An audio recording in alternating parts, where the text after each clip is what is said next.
Bonjour à toutes et à tous, bienvenue sur cette nouvelle capsule liée à la deuxième thématique majeure de ma chaîne YouTube qui est notre exposition aux ondes électromagnétiques haute fréquence.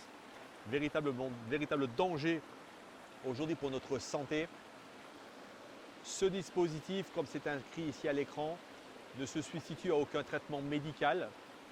Il est conseillé pour vous de véritablement prendre le temps de réfléchir, d'étudier cette question, de faire vos propres recherches pour simplement comprendre qu'aujourd'hui, on va parler de ce qu'on appelle les ondes électromagnétiques haute fréquence. Je vous propose 2 capsules par semaine, une le mercredi, une le dimanche. Vous pouvez vous abonner et vous pouvez via la page d'accueil de ma chaîne YouTube pouvoir prendre un rendez-vous avec moi si cette thématique vous intéresse. Alors aujourd'hui, on va simplement peut-être faire un peu de vulgarisation. On va parler du spectre électromagnétique parce que c'est un sujet intéressant. Donc finalement, vous savez qu'aujourd'hui, on a un spectre, on a ce qu'on appelle les fréquences. Nous sommes nous-mêmes des fréquences, nous émettons des fréquences. Et on va parler plus généralement de tout ce qu'on peut trouver dans ces champs électromagnétiques. Il y a dans ce spectre-là, particulièrement spécifiquement entre 1 et 1 GHz, une zone qui s'appelle les hautes fréquences. Et on va le voir, cette zone, elle pose problème parce qu'elle vient véritablement en interaction avec nos organes, avec notre sang, notre vision. Et à ce titre, on parlera en dernier lieu de la solution que je vais vous proposer ici. Alors, je vais vous mettre ici à l'écran une classification de ce champ électromagnétique. Alors, il y a 4 paramètres en ligne de compte. La catégorie des ondes, la fréquence approximative, la longueur d'onde et les principaux exemples d'usage, on va le voir. Alors, vous voyez, ça commence tout à gauche, ce qu'on appelle les ondes radio, donc c'est les ondes basse fréquence d'une certaine manière. Donc c'est entre 3 Hz et 300 MHz. Et là, qu'est-ce qu'on va voir en longueur d'onde de 100 000 km à 1 mètre. Donc vous voyez, ce sont des ondes très très longues. Et qu'est-ce qu'on va trouver dedans? Principalement la radio, la TV, les communications et les lignes électriques. En deuxième lieu, on va trouver donc toutes les ondes basse moyenne fréquence. Donc là, on va trouver ce qu'on appelle même les micro-ondes également, entre 300 MHz et 300 GHz. Et là, vous voyez, ça c'est en train de se rétrécir, ça va de 1 mètre à 1 mm. Donc c'est de plus en plus petit. Et là, on va trouver le Wi-Fi, la téléphonie, les fours à micro-ondes d'une manière générale. Ensuite, de 300 GHz à 430 THz, donc c'est beaucoup plus important. Donc on va trouver ce qu'on appelle les infrarouges, donc entre 1 mm et 700 nanomètres. Donc on va trouver les chauffages, de la détection thermique. Ensuite, on a la lumière visible du spectre, de 430 THz à 750 THz. Et là, on est de 700 nanomètres à 400 nanomètres, c'est tout petit. C'est la vision et c'est l'éclairage. Ensuite, on va trouver les ultraviolets, les UV, où on est de 700 THz à 30 piétrahertz. La longueur d'onde, c'est 400 nanomètres à 10 nanomètres, c'est de plus en plus petit. Et là, effectivement, c'est tout ce qui est appareil à bronzer, la stérilisation. Les rayons X, de 30 piétrahertz à 30 EHZ, donc c'est de 10 nanomètres à 0,01 nanomètres, c'est de plus en plus petit. La radiographie, tous les systèmes de sécurité et les rayons gamma qui sont bien au-dessus. Et là, vous avez une longueur d'onde qui est inférieure à 0,01 nanomètre. Et là, c'est la médecine nucléaire, les radiations également nucléaires. Alors, plusieurs choses. Il faut savoir qu'aujourd'hui, on va s'intéresser spécifiquement à notamment la partie des micro-ondes et plus spécifiquement dans la partie de 1 à 1000 MHz, soit de 1 à 1 GHz. Pourquoi? Parce que là, on va le voir, c'est là que se trouve finalement la plus grande partie des appareils que vous comme moi utilisons à la maison sans forcément se rendre compte à quel point ce sont des appareils qui dégagent ce qu'on appelle des ondes haute fréquence. Alors pour peut-être simplifier mon propos, considérez qu'aujourd'hui dans des maisons on a 3 sources principales d'alimentation. On a nos prises électriques qui permettent évidemment de faire fonctionner un appareil. En deuxième lieu, on a l'appareil lui-même qui lui-même a des composants et donc génère effectivement là aussi un champ électromagnétique. Mais surtout ce qui pose problème aujourd'hui, ce sont notamment les nouveaux systèmes sans fil. Vous savez, on a des box, on a des Wi-Fi, on a des systèmes sans fil.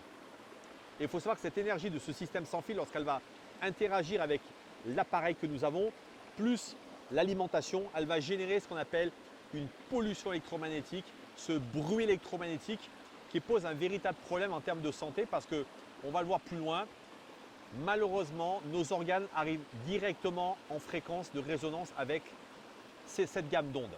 Alors, pour faire très simple, on va simplement lister ensemble tout ce qui finalement, tous les appareils que vous pouvez connaître, dont vous avez peut-être entendu parler, qui existent dans cette gamme de fréquences. Alors, les radios à ondes courtes, les paiements par mobile, vous voyez le NFC qu'on voit sur nos téléphones. On va également trouver la TNT entre 300 à 1000 MHz, donc on va trouver toute la TNT mobile, toute la téléphonie mobile, notamment toutes les bandes 700, 800, 900 MHz, donc qui sont plutôt 2G, 3G, 4G, parce que maintenant les fréquences ont augmenté. Et là, vous voyez que déjà, on est en train de comprendre que c'est effectivement des choses qu'on utilise très souvent. C'est les Bluetooth, les télécommandes pour les alarmes, 433, 868, 915 MHz, les talkie-walkie grand public, 446 MHz, les micros sans fil, les équipements audio professionnels, les compteurs intelligents, là aussi 433, 868, 915 MHz. Donc vous voyez encore une fois, on est dans cette gamme vraiment de 1 MHz à 1 GHz. Certains Wi-Fi et certains Bluetooth, puisque là on utilise des bandes de 868 à 915 MHz. Les DECT, donc ces fameux téléphones sans fil, plutôt ancienne génération, sont largement en dessous de 1 GHz. Ensuite, on a bien évidemment, je l'ai dit tout à l'heure, tous les objets connectés, la domotique. En résumé, ce qu'il faut retenir, c'est que dans la plage de 1 MHz à 1 GHz, on couvre une multitude d'appareils, de technologies de votre quotidien. On l'a vu, les téléphones mobiles, la télévision, la radio, le Wi-Fi, le Bluetooth. On pourrait même parler également des ampoules connectées dans vos maisons. Je pourrais également vous parler bien évidemment de toutes les tables vitrocéramiques qui utilisent de l'énergie électrique. Donc vous voyez qu'aujourd'hui, on est véritablement dans ce spectre électromagnétique au sein de quelque chose qui pose problème, parce que le reste du spectre, effectivement, eh bien, on l'a vu, que ce soit dans les rayons, ce qu'on appelle ionisants, les rayons gamma, les rayons X, il faut faire très attention et on évite finalement d'y être exposé. Malheureusement, dans haute fréquence, on nous dit qu'elles ne sont pas dangereuses, elles ont tendance à chauffer.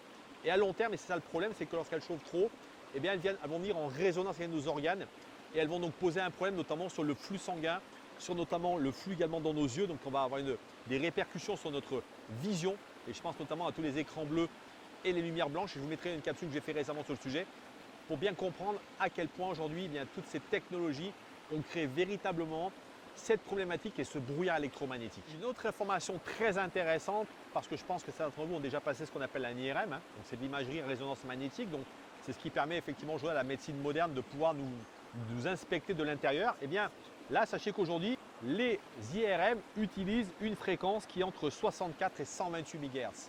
Et ça, c'est assez intéressant. Lui, l'imagerie médicale utilise toujours, encore une fois, ce champ haute fréquence, parce qu'on vient de le voir, ces rayons pénètrent assez facilement dans notre corps.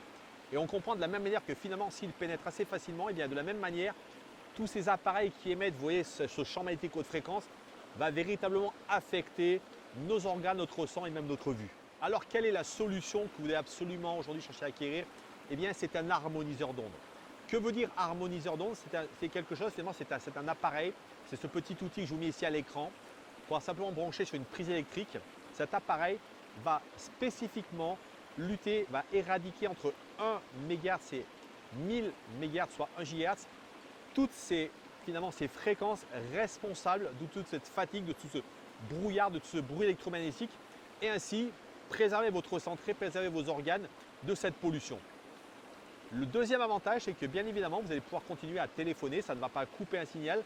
Ce n'est pas un appareil qui coupe des radiofréquences, c'est ça, ce n'est pas possible de le faire. Un des gros avantages de cet appareil, c'est qu'il est portatif, on va pouvoir l'apporter avec soi en voiture, dans une chambre à coucher. On va véritablement pouvoir créer ce dôme que je mets cette photo, qui va vous protéger sous un diamètre de 4 mètres, soit 8 mètres au total, permettant ainsi à tous les gens qui seront dans cette zone de pouvoir justement bénéficier d'un environnement harmonieux et de ne plus avoir à subir cette pollution électromagnétique haute fréquence. Pour celles et ceux qui veulent avoir une information complémentaire sur ce sujet, pour véritablement comprendre quelles sont la problématique sur votre santé de notamment ces ondes électromagnétiques haute fréquence, je vous invite à prendre un rendez-vous sur la page d'accueil de ma chaîne YouTube qui s'affiche ici pour avoir une visioconférence de 40 minutes pour que je vous explique pourquoi vous devez impérativement chercher à acquérir cette solution. Je vous dis à très bientôt, prenez soin de vous.